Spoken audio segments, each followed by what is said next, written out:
নমস্কার বন্ধুরা, আজকে শুক্রবার সকালটা খুবই রোদ ঝলমলে, তাই ফ্যামিলি নিয়ে বেরিয়ে পড়লাম শিব সমুদ্রমের উদ্দেশ্যে।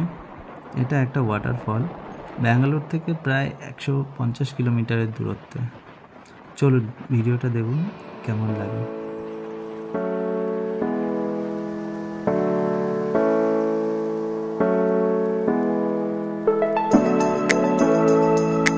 জায়গাটি খুবই সুন্দর, চারিদিকে গাছপালা আর পাহাড়ে ঘেরা।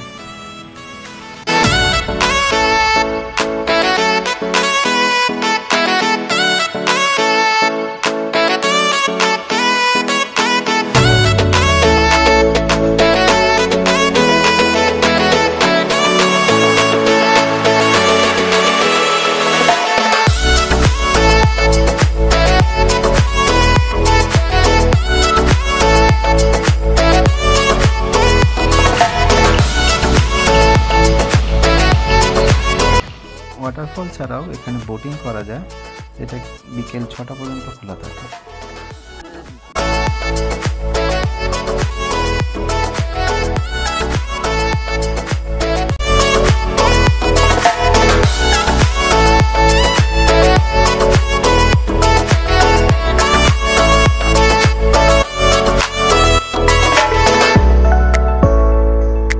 ভিডিওটা কেমন লাগলো জানাবেন, আর ভালো লাগলে অবশ্যই একটা লাইক দেবেন।